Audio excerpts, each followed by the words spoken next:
Salam sepak bola, teman-teman netizen atau warganet yang saya hormati semuanya. Welcome back ke konten terbaru dari channel YouTube Triple B. Dan di konten terbaru hari ini sudah jelas dan pasti saya ingin memberikan analisa dari pertandingan Liga 1 final dari Championship Series leg pertama antara Persib Bandung versus Madura United yang berakhir untuk kemenangan Persib Bandung dengan skor telak 3-0.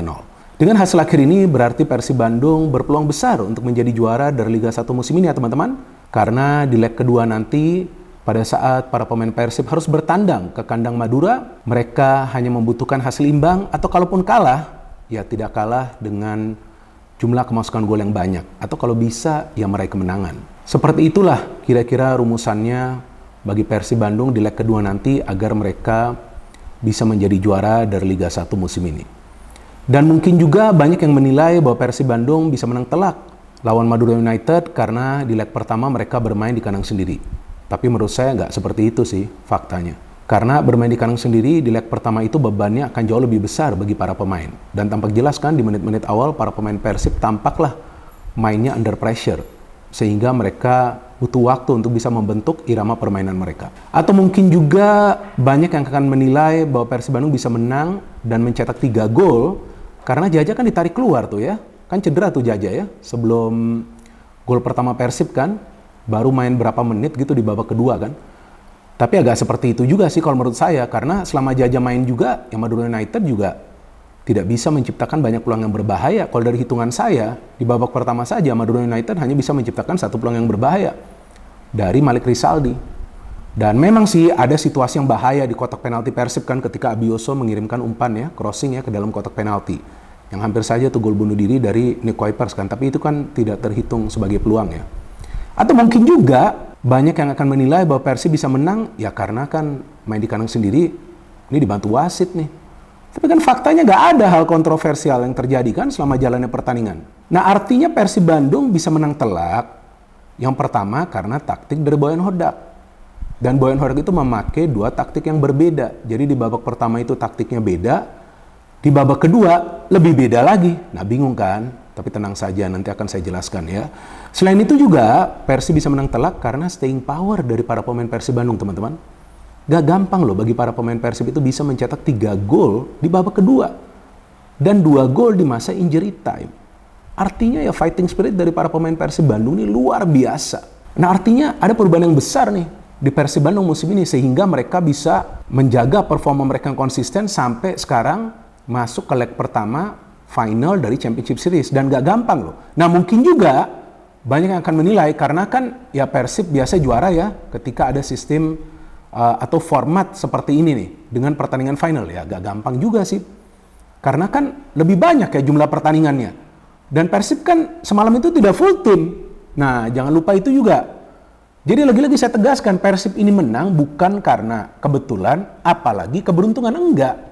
Ini murni adalah semangat juang dari para pemain dan juga kepintaran dari pelatih mereka, Boyan Hodak. Nah, sebentar. Nanti akan saya jelaskan ya seperti apa taktik dari Boyan Hodak. Tapi pertama-tama saya ingin berterima kasih kepada teman-teman yang mendukung kemajuan dari channel YouTube Bola Bung Binder. Karena hingga hari ini jumlah subscribers telah melewati 920.000. Luar biasa dukungan yang teman-teman berikan dan saya harapkan dukungan dari teman-teman akan tetap konsisten. Dan seperti biasa, saya akan selalu memberikan analisa secara logis, pakai akal sehat dan tentunya fair, alias netral. Maka itu seperti yang selalu saya katakan bahwa sekali saya netral, maka saya akan tetap netral. Dan selain itu juga saya ingin ingatkan kembali kepada teman-teman bahwa Triple B bukan saja singkatan dari Bola Bung Binder, tapi juga artinya Binder bukan Boboto. Senggol dong! Tapi ya benar ya, istri dan anak saya adalah fans dari Persib Bandung. Dan mereka juga menonton pertandingan ini semalam, bahkan kan anak saya kan Jas kan, ikut live reaction juga kan bersama saya. Dan terima kasih juga kepada teman-teman yang gabung ya di live reaction tersebut. Nah anyway, coming back to this match atau kembali ke pertandingan semalam, ini kan pertandingan final ya. Jadi di pertandingan final itu ya teman-teman, pada saat ada pemain inti yang absen tentu akan mempengaruhi pola permainan dari sebuah tim. Dan itu yang terjadi kan dari permainan Persib Bandung. Sebaliknya kan dari Madura United mereka full tim ya, bahkan tidak ada perubahan di starting line apa yang dilakukan oleh caretaker mereka ya, pelatih sementara mereka Rahmat Basuki kan. Pemain yang sama yang diturunkan yang main di leg kedua lawan Borneo FC kan. Jadi secara chemistry memang para pemain Madura tuh ya sudah lebih cair lah di menit-menit awal. Tapi para pemain Persib ini kan membutuhkan waktu ya. Bagaimana nih caranya untuk bisa menemukan pola permainan ketika ada pemain inti mereka, pemain yang penting Mark Klok ini absen. Dan memang di awal terlihat Rahmat Irianto ini seperti kehilangan posisi beberapa kali. Maka itu kesulitan Rahmat Irianto itu bukan dalam hal membantu serangan, tapi dalam hal recovery setelah membantu serangan, karena dia tidak terbiasa harus juga ikut membantu serangan. Kan dia terbiasa itu bermain dekat ke pertahanan. Pada saat sebelumnya dia sering bermain bagi Persib, dan pada saat memang dia bermain bagi Timnas Indonesia. Bahkan dia bisa bermain di sektor fullback sebelah kanan atau kiri. Jadi tidak mudah bagi Rahmat Irianto untuk bisa naik turun gitu. Maka itu Madura United itu bisa memanfaatkan ruang yang kosong di lini tengah Persib Bandung ketika mereka main counter. Jadi Rahmat Irianto ini permainannya gak jelek, enggak. Tapi dia butuh waktu untuk bisa beradaptasi. Nah, dalam hal ini seharusnya Deddy Kusnandar itu bisa mengcover. Tapi Deddy pun tampak out of position beberapa kali. Artinya Nick Kuipers harus beberapa kali naik tinggi untuk pressing. Nah, itu kan bahaya juga. Karena jika Nick maju, nah tentu akan bisa dimanfaatkan oleh winger-winger dari Madura United yang memang cepat. Ada Malik dan juga ada Riyadno Abioso. Tapi selain itu juga kita melihat Hen yang luar biasa. Hen ini gak bisa dilewatin. Ya kan luar biasa banget nih pemain kan. Saya selalu katakan dia adalah pemain yang penting. Dan dia disiplin banget loh. Ya gak ada aneh-aneh lah pemain ini. Dan juga para pemain Persib lainnya gak ada yang aneh-aneh. Ya pokoknya dapat bola coba passing, dapat bola coba passing. Cuma di menit-menit awal mereka banyak main long ball. Nah inilah yang disayangkan. Kenapa harus main long ball? Nah ini mungkin adalah pressure ya. Bermain di kandang sendiri, mereka ingin menang. Ya jadi mungkin para pemain berpikir, ayolah cetak gol lebih cepat. Nah itulah yang membuat pola permainan Persib kelihatan berantakan di menit-menit awal. Ya faktanya seperti itu. Sulit menciptakan peluang, ya kan lebih banyak kena counter dari para pemain Madura. Ada sedikit komunikasi di antara para pemain, tapi seiring berjalannya waktu mereka lebih solid. Maka itu di babak pertama itu Persib menciptakan total 4 peluang loh. Walaupun ada satu yang tidak on target itu, tapi 3 lagi on target. Satu dari Ciro Alves, satu dari Stefano Beltrame, satu lagi dari heading Nick Kuipers, dari free kick Stefano Beltrame, satu lagi tuh Ciro shooting kan dari umpan dari free kick Stefano Beltrame juga. Jadi Stefano Beltrame ini juga banyak memberikan kontribusi atau umpan-umpan kunci dari situasi bola mati. Nah ini plus point bagi Persib, karena Persib di pertandingan semalam banyak menciptakan peluang dari situasi bola mati. Ini yang perlu juga mereka lakukan.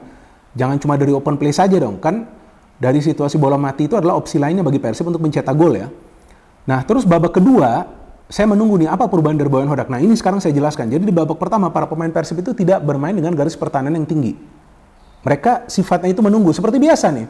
Persib nunggu dulu di tengah, para pemain Madura dikasih mainin bola, para pemain Madura yang justru high pressing kan. Tuh high press tuh para pemain Madura, coba untuk menyulitkan para pemain Persib. Tapi itulah pancingan dari Boyan Hodak.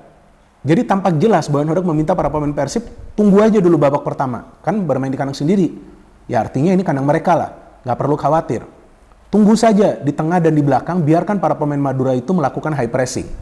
Dan ternyata di babak kedua tampak para pemain Madura itu mulai kekurangan tenaga. Justru Persib di babak kedua menaikkan tempo permainan, mainnya garis pertahanan tinggi. Maka itu pemain seperti Rahmat Irianto lebih ofensif, Deddy naiknya lebih tinggi, Nick Alberto naik tinggi, Rezaldi dan Hen juga naik tinggi. Nah inilah yang membingungkan para pemain Madura.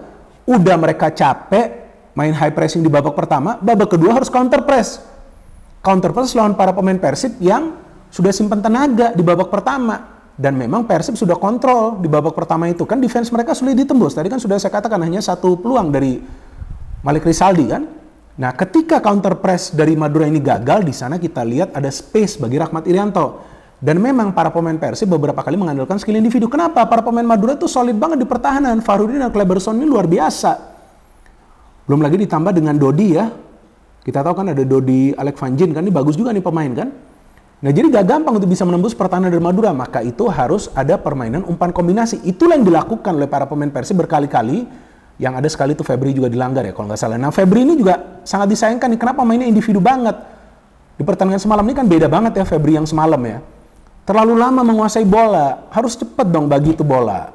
Nah saya bingung lagi, mungkin dia karena performanya lagi bagus ya, ternyata overconfident nih mainnya nih.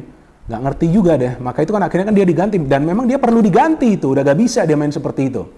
Dan sangat disayangkan juga bagi Madura United, ya Jaja cedera, tapi ya seperti yang tadi saya katakan ada Jaja pun Madura gak bisa menciptakan banyak peluang.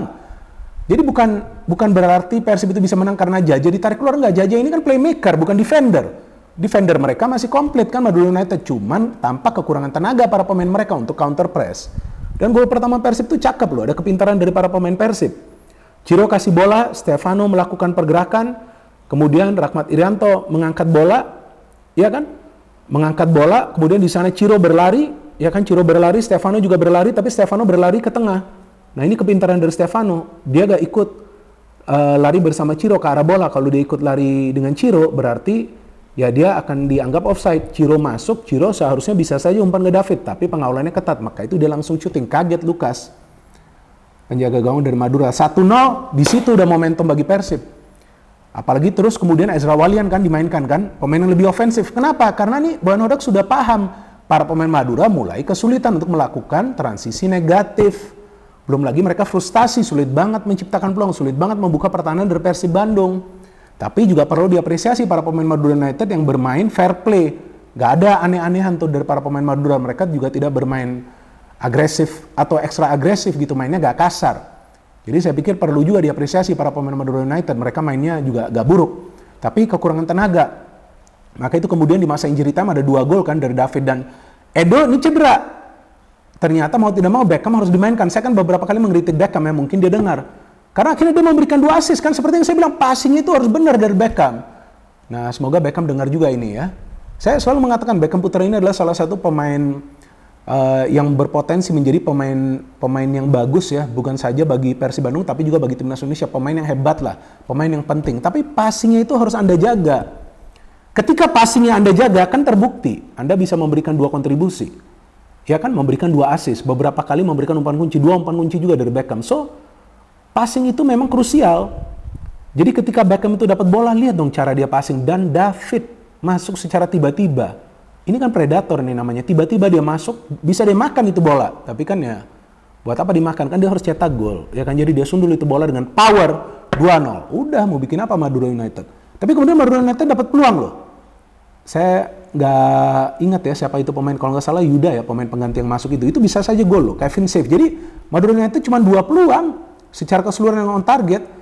Tapi kemudian di masa injury time ini saya kaget loh, itu umpan terobosan kepada David. David ini kan memang bagus ya, skill individunya ya, dia pakai skill individu, dia pakai kecepatan, dan sebetulnya bisa saja dia bagi bola itu ke Rian Kurnia yang sudah masuk yang menggantikan Ciro ya, tapi dia syuting langsung. Kenapa?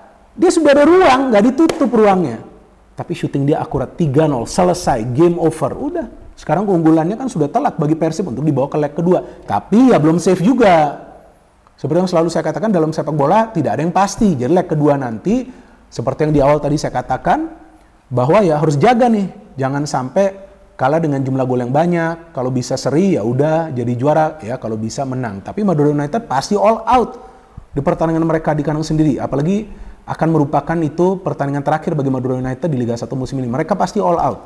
Ya nanti juga ditunggu apakah Jaja akan fit atau enggak. Kalau Jaja gak fit ya akan sulit juga bagi Madura United untuk menciptakan banyak peluang dengan harapan bisa mencetak gol. Jadi kalau bagi saya teman-teman, man of the match dari pertandingan semalam adalah David da Silva, karena jika dia tidak bisa melakukan finishing maka Persib hanya menangnya 1-0. Dan jika Persib hanya menangnya 1-0 maka belum tentu juga Persib punya peluang yang besar untuk menjadi juara, karena bermain di Madura akan sangat sulit bagi mereka. Jadi bagi Madura United mereka harus lebih pintar lagi untuk mengatur tempo. Nah inilah kepintaran dari para pemain Persib Bandung, tentu dari strategi Boyan Hodak meminta para pemain itu atur tempo dulu. Dan Persib seperti yang selalu saya jelaskan dan tegaskan, permainannya mirip Real Madrid. Betul kan, saya katakan sebelumnya bahwa dalam kondisi yang sulit pun Real Madrid akan selalu mencari jalan keluar untuk mencetak gol. Sama juga Persib Bandung, kondisi yang sulit banget, tapi mereka dapat jalan keluar untuk mencetak 3 gol. Dan seperti yang juga pernah saya tegaskan pada saat Persib menang lawan Borneo FC di pekan ke-33 itu ya dengan skor 2-1, bahwa jika Persib mainnya seperti di pertandingan tersebut, yang mereka tunjukkan kembali di pertandingan semalam, ya seharusnya kan nggak perlu ada lagi nih Championship Series. Udah kasih saja langsung pialanya ke Persib Bandung ya. Masuk ke Championship Series, tapi udah gak perlu main. Kan faktanya seperti itu. Persib gak terlalu lama menguasai bola. Buat apa? Bola ini kan gak perlu dibawa pulang. Jadi ya, sekarang Persib Bandung tinggal selangkah lagi menjadi juara teman-teman. Dan kita tunggu nanti leg kedua. Saya yakin leg kedua juga akan sangat seru. Dan Madura United juga pasti keluar all out. Jadi kita tunggu saja nanti teman-teman leg kedua, jika saya tidak salah nanti hari Jumat ya. Dan saya rencananya akan buat live reaction lagi. Nah teman-teman suka gak live reaction yang saya buat semalam? Jika teman-teman bisa memberikan masukan kalian, silahkan memberikan masukan kalian di kolom komentar di bawah konten ini, dan Just juga nanti akan live reaction sama saya. Dan juga ayo dong, mana nih jumlah subscribersnya kok gak bertambah? Bertambah dong, ayo nih Triple B menuju 1 juta loh. Masa kalau Persib juara nanti Triple B gak 1 juta subscribers? Yuk tekan itu, ya tekan itu subscribe, oke? No hate, no politics, only football. Salam sepak bola.